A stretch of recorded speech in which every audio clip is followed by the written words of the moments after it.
आशा है ठीक होंगे, एंजॉय कर रहे होंगे। आपका एक बार फिर से स्वागत है हमारे चैनल द सिंप्लीफाइड हिंदी में। आशा है इससे पहले एक मेरी वीडियो सारी आपको पसंद आई होगी, आपने उसको बहुत ज्यादा लाइक किया होगा। तो फिर आज फिर मैं आपके सामने एक बार एक नई वीडियो लेकर, एक नया टॉपिक लेकर आप लोगों के सामने आई हूँ। आज का मेरा जो टॉपिक है वो है समास। सबसे पहले समास की परिभाषा क्या होती है?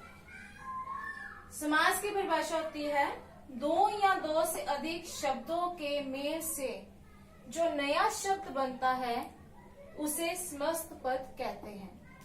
और इस मेल की प्रक्रिया को यानी कि दो शब्दों से मिलकर एक नया शब्द बनाने की प्रक्रिया को समास कहते हैं। हमारे पास दो शब्द दिए हुए हैं, उन दोनों शब्दों से हमने एक नया शब्द जो बनाया है उसे हम कहते हैं समास। इस प्रक्रिया को समास कहा जाता है। उदाहरण के तौर पर हम लेते हैं जलमग्न।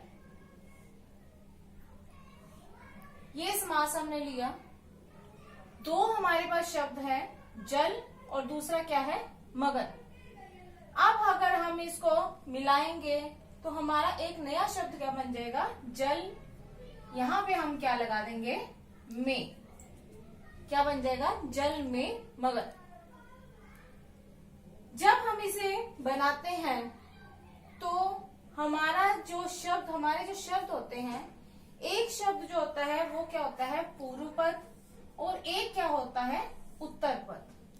जो पहले वाला शब्द है वो क्या कहलाता है, पूर्व का अर्थ पहले, और दूसरा जो शब्द है वो क्या कहलाता है, उत्तर पद, यानी कि उसके बाद वाला। अब ये वाला उदाहरण हम लेते हैं, गंगा का जल। जब हम इसमें से का शब्द को हटा देंगे तो हमारा शब्द ये क्या बन जाएगा, गंगा जल। इसमें ये एक अपना शब्द है और ये दूसरा शब्द है। ये क्या है, पूर्व पद, और ये क्या है, उत्तर पद। और जब हमने इन दोनों को मिलाया, इन दोनों के बीच में एक नया शब्द को डाल दिया तो वो हमारा एक नया समास, एक पूरा नया शब्द बन गया, जिसे हमने कहा गंगा का जल। अब आते हैं इसके भेद पर। भेदों में सबसे पहला भेद जो माना जाता है वो होता है अव्ययभाव समास। अव्ययभाव समास जो होता है, इसमें जो पहला शब्द होता है, ध्यान दीजिएगा, पहला शब्द जो होता है ये क्या होता है, अव्यय। अव्यय से ही, अव्यय हम लोगों ने अपने व्याकरण में पढ़ा हुआ है, तो अव्यय से ही हमारा जो शब्द बना वो बना अव्यय। पहला शब्द हमारा अव्यय है। अव्यय क्या होता है, जिसमें लिंग, वचन, कारक में कोई भी परिवर्तन नहीं होता है। इसमें हमने शब्द लिया अजन्मा। आजन्मा, आ का अपना अर्थ है बिना, जन्मा, जन्मा का अपना अर्थ है जन्मे। यानी कि अव्यय भाव की से जो शब्द है उससे हमने जो समास बनाया वो हमारा हुआ बिना जन्मे। दूसरा हम लेते हैं यथा विधि। यहाँ पर जो यथा है इसका अपना अर्थ है और विधि का अपना अर्थ है, लेकिन जो यथा है वो हमारा क्या है, अव्यय। और यहाँ पर इसको हम जब समास बनाएंगे, समास विग्रह करेंगे तो वो क्या बनेगा, विधि के अनुसार। विधि या क्या, यथा, यथा का अर्थ हुआ अनुसार, तो बीच में हमने क्या लगा दिया, के, यानी कि विधि के अनुसार। कई बार क्या होता है कि कुछ ऐसे भी विद्यार्थी होते हैं जिनको कि अव्यय की पहचान करना मुश्किल होता है, तो एक आसान सा तरीका है, जो हमारा अव्यय होता है इसको अगर हम दूसरे एक सिंपल वे में कहें तो ये हमारा पहला शब्द जो है ये उपसर्ग भी होता है। उपसर्ग की पहचान करना आसान होता है, तो ये आसान सा तरीका है कि जहां पर हमारा शब्द, पहला शब्द जो है वो उपसर्ग हो तो वहां पर अव्ययभावी समास है। अब आते हैं दूसरे समास पे, तत्पुरुष समास। तत्पुरुष समास में उत्तर पद जो है हमारा वो प्रधान होता है तथा पूर्व पद जो है वो गौण होता है। यानी कि पहले वाला जो है वो गौण होता है और उत्तर वाला जो है वो प्रधान होता है। अब इसमें जो तत्पुरुष समास है, इसमें हमेशा याद रखने योग्य बात जो है वो ये है कि इसमें कारक का प्रयोग होता है। हमारे जितने भी कारक हैं, आप लोगों को पता ही है कारक क्या है, कारक का जो हमारा परिभाषा क्या है और उसके चिन्ह क्या है। तो कारक में पहला कारक छोड़कर और अंतिम कारक को छोड़कर बीच वाले जितने भी हमारे कारक हैं, उन सभी कारकों का प्रयोग इस समास में होता है। पहला कारक हमारा कौन सा है? कर्ता। कर्ता कारक को हम इसमें नहीं लेते। अंतिम हमारा कौन सा है? संबोधन। तो हम इसमें संबोधन कारक को भी नहीं लेते। तो हम शुरू कहां से करते हैं? कर्म कारक से। कर्म कारक से ही हमने इस समास का नाम रखा कर्म तत्पुरुष समास। कर्म तत्पुरुष का चिन्ह क्या होता है? कर्ता ने कर को जो है इस समास का चिन्ह होता है। जहां पर भी हम समास का विग्रह करते हुए ये देखते हैं कि जब हमने इसका विग्रह किया तो इसको विग्रह करते हुए इसमें को कारक का चिन्ह आया, अर्थात वो कारक कौन सा हो गया? कर्म कारक। जैसे ग्राम को गत, इसका क्या बना? ग्राम गत। ग्राम गत को हमने जब विग्रह किया, समास बनाया, एक नए शब्द का उसको उसमें डाला, तो वो क्या बना? ग्राम को गत। अब हमने इसमें क्या देखा कि ग्राम को गत, इसके बीच में क्या दिया हुआ है? को। तो को से हमें पहचान हुई कि ये कर्म कारक है, तो हमने उसको नाम क्या दिया? कर्म तत्पुरुष समास। अगला क्या है हमारा? कर्ण। कर्ण क्या है? कारक का तीसरा भेद। कर्ण तत्पुरुष समास। कर्ण का क्या होता है? से। तो जहां पर हमें, जब भी हम उसको तोड़ेंगे, विग्रह करेंगे, हमें वहां पर से शब्द नजर आए तो हमें वहां से पता चल जाता है कि ये कर्ण तत्पुरुष समास है। अगला क्या है? संप्रदान। संप्रदान में क्या होता है? के लिए। जहां पर विग्रह करते हुए हमें के लिए शब्द बीच में नजर कर आए, दोनों का विग्रह करते हुए, समास का विग्रह करते हुए के लिए शब्द नजर आए, तो वहां पर हमारा कौन सा समास हो जाएगा? संप्रदान तत्पुरुष समास। उदाहरण, रसोई घर।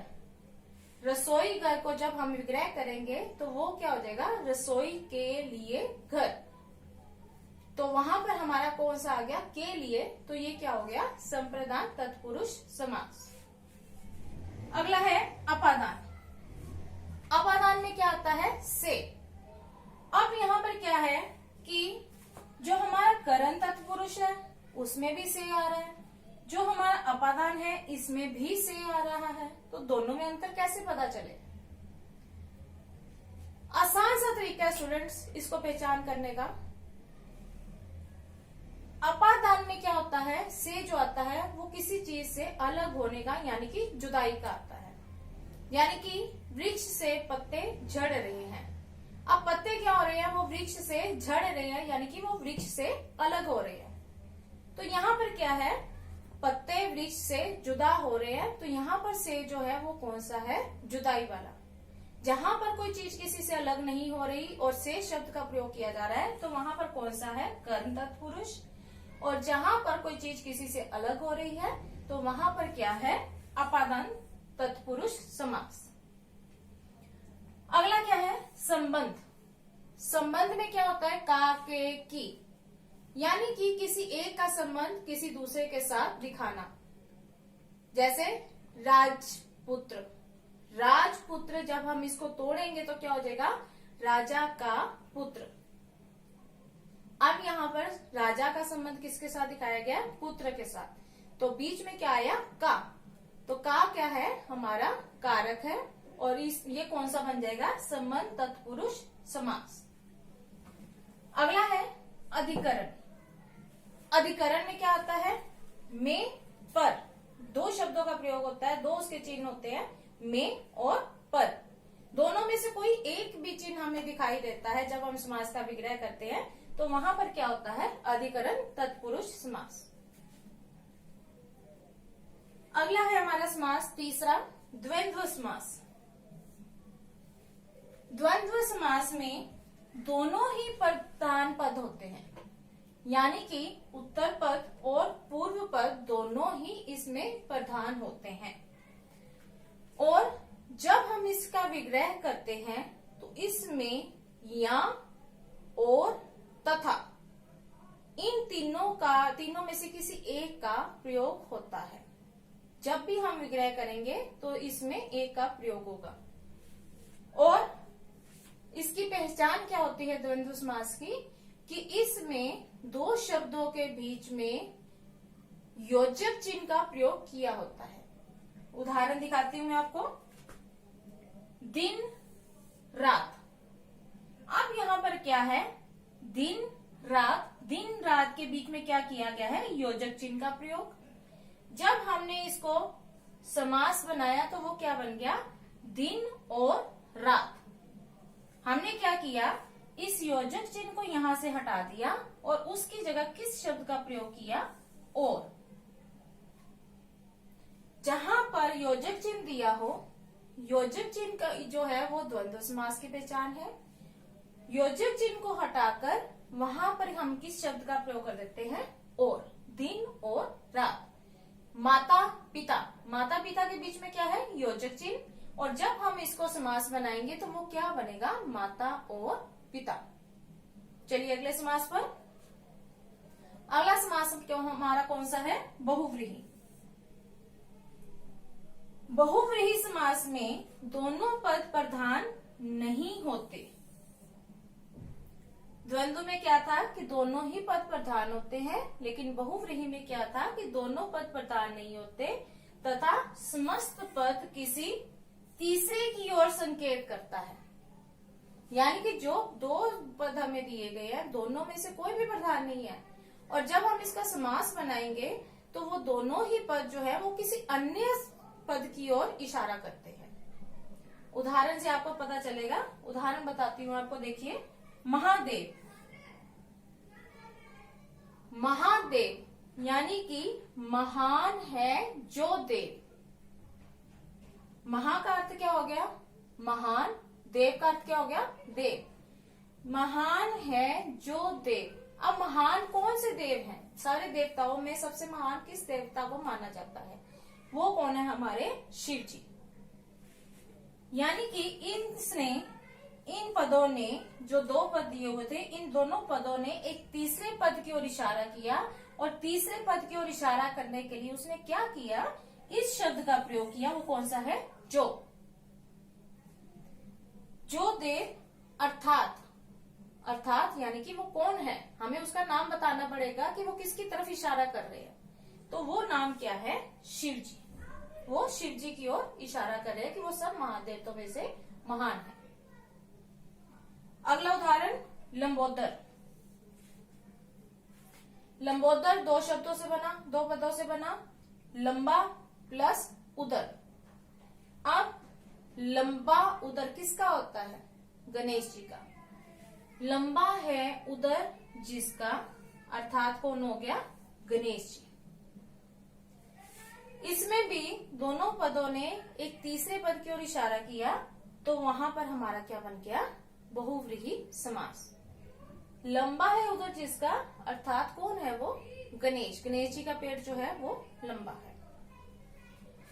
अब जब भी हम बहुव्रीहि समास बनाते हैं तो हम जब उसको तोड़ते हैं, उसको देखते हैं समास बनाने के लिए, तो उसमें जो और जिसके, इन दोनों शब्दों का प्रयोग होता है। लंबा है उदर जिसका, महान है जो दे, तो ये इसकी पहचान होती है। अगला हमारा कौन सा समास है, कर्मधारय समास। कर्मधारय समास समास में एक पद विशेषण होता है और दूसरा क्या होता है, विशेष्य होता है। एक पद क्या है, विशेषण, और दूसरा पद क्या है, विशेष्य। इसमें जो शब्द का प्रयोग होता है वो होता है जो।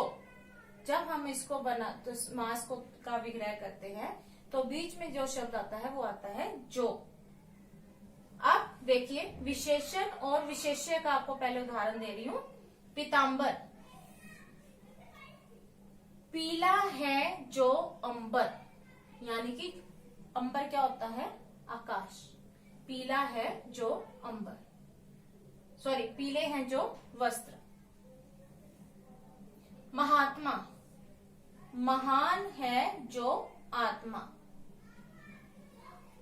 अब यहां पर कौन सा शब्द आया, जो। अब लेते हैं उपमान और उपमेय। इसमें क्या होता है कि एक पद विशेषण तथा दूसरा विशेष्य होता है, या एक पद उपमान होता है और दूसरा क्या होता है, उपमेय होता है। पहला जो मैंने आपको उदाहरण बताया वो मैंने आपको विशेषण और विशेष्य का बताया। अब जो मैं आपको उदाहरण बताने जा रही हूँ वो है उपमान और उपमेय का। कमल नयन, जब हम इसको तोड़ेंगे, इसका विग्रह करेंगे तो क्या हो जाएगा, कमल जैसे नयन, यानी कि उसके नयन जो है वो कैसे है, कमल जैसे। दूसरा उदाहरण मुखचंद्रम। अब इसमें क्या है, मुख उसका कैसा है, चंद्र के समान, तो मुख रूपी चंद्र। जब हम इसको तोड़ते हैं इसमें क्या आता है, जो, रूपी, के समान, जैसे आदि शब्द। जब भी हम इसको तोड़ेंगे तो एक क्या होगा, एक विशेषण होगा और दूसरा क्या होगा, विशेष्य होगा, या उसमें उपमान होगा या उसमें उपमेय होगा। यही इसकी पहचान है। और जब हम इसका विग्रह करेंगे, के समान आएगा, या जो शब्द का प्रयोग होगा, या रूपी शब्द का। अंतिम हमारा समास कौन सा है, द्विगु समास। द्विगु समास में क्या होता है कि इसका जो पहला पद होता है वो संख्यावाचक होता है, यानी कि उसमें गिनती दी होती है, संख्या दी होती है। यही इसकी पहचान है। जैसे देखिए, त्रिफला। त्रिफला क्या हुआ, त्रि यानी कि तीन, फला यानी कि फल। पहला क्या है, संख्या दी हुई है 3, दूसरा क्या है, फल, यानी कि जब हम इसको विग्रह करेंगे 3 फलों का समाहार। 3 फलों को मिलाकर जो बनाया जाता है उसे हम कहते हैं त्रिफला। दोपहर, दो क्या दी हुई है, संख्या, पहर, 2 पहरों का समूह, यानी कि 2 पहर मिलकर जब बनते हैं तो वो क्या कहलाता है, दोपहर। इसमें जब हम इसको विग्रह करते हैं तो चाहे हम समूह लगा दें, यानी कि 2 पहरों का समूह, या हम इसमें समाहार लगा दें, उसमें कोई भी अंतर नहीं होता। हम कुछ भी लगा दें तो हमारा ठीक माना जाता है। मैंने पहले वाले में क्या किया, समूह शब्द को लिया, और दूसरे वाले में मैंने क्या लिया, समाहार। तो अगर हम दोनों में से कुछ भी लगा देते हैं तो ये गलत नहीं होगा, ये हमारा सही माना जाएगा। अब जो आता है हमारा कि कई बार क्या होता है कि जो हमारा बहुव्रीहि समास है उसमें भी संख्या आ जाती है, तो ये पहचान करना कई बार मुश्किल हो जाता है कि ये बहुव्रीहि समास है या फिर वो द्विगु समास है। क्यों? क्योंकि बहुव्रीहि में भी संख्या आ गई और द्विगु में तो होती ही संख्या है। इसमें पहचान करना आसान है कि जो बहुव्रीहि होता है उसमें जब संख्या आती है तो उसमें हमने तीसरे पद को लिखना होता है, यानी कि वो हमारा किसके लिए प्रयोग किया गया है वो नाम आता है। लेकिन जब द्विगु समास की में आपके आगे संख्या दी होती है तो इसमें हम कोई नाम नहीं लिख सकते, हम सिर्फ उसको तोड़कर संख्या के बारे में बता सकते हैं कि कितनी संख्या दी हुई है और क्यों दी हुई है, किसके लिए आई है। लेकिन इसमें हम किसी का भी नाम अर्थात करके किसी को कुछ भी नहीं दे सकते। उदाहरण देती हूँ आपको। बहुव्रीहि में मैंने एक उदाहरण लिया, दशानन। दशानन 2 शब्दों से बना, 10 प्लस आनन। दश का अर्थ हो गया 10, आनन क्या हो गया? आनन है जिसके, अर्थात यानी कि जिसके 10 सिर है। किसके सिर थे 10? रावण। यहां पर संख्या दी गई है, लेकिन उस संख्या के बारे में हमें पता है कि वो संख्या का प्रयोग किसके लिए किया गया है। 10 दशानन यानी कि 10 आनन है जिसके, किसके थे? रावण। तो ये शब्द किसके लिए प्रयोग किया गया? रावण के लिए। लेकिन दोपहर को ही हम लेते हैं, दोपहर में हमने लिख दिया 2 पहरों का समूह, तो इसमें हमने किसी का नाम नहीं दे सकते, अर्थात देकर हम किसी को के बारे में बता नहीं सकते, किसी अन्य के बारे में बात नहीं कर सकते। तो ये क्या होगा? द्विगु समास। और ये जहां पर हम किसी की बात कर सकते हैं, अर्थात लिखकर किसी का नाम दे सकते हैं, हमें पता है ये इसके लिए प्रयोग किया गया है, तो वहां पर क्या हो जाएगा? बहुव्रीहि समास। तो ये है इन दोनों का अंतर कि जब संख्या आ जाए तो उसकी पहचान कैसे करनी है कि ये द्विगु समास है या फिर बहुव्रीहि समास है। तो स्टूडेंट्स, ये था हमारा समास, जिसको मैंने बहुत ही आसान तरीके से आपको समझाने की कोशिश की है। और मुझे जहां तक लग रहा है कि मैंने इतने आसान तरीके से आपको समझाया है कि आपको एक ही बार में ये समझ आ गया होगा। अगर आपको मेरी ये वीडियो अच्छी लगी हो, पसंद आई हो, तो मेरे चैनल को लाइक करना, शेयर करना मत भूलें और इसको सब्सक्राइब करना मत भूलें और बेल आइकन को दबाना ना भूलें, ताकि मेरी आने वाली जो वीडियोस है, चाहे वो लिटरेचर की है, चाहे वो आपकी ग्रामर से संबंधित है, वो आसानी से आप तक पहुंच सके। आशा करती हूँ कि आप लोग लाइक करेंगे, सब्सक्राइब करेंगे और जितना ज्यादा हो सकेगा मेरी वीडियो को शेयर करेंगे। धन्यवाद।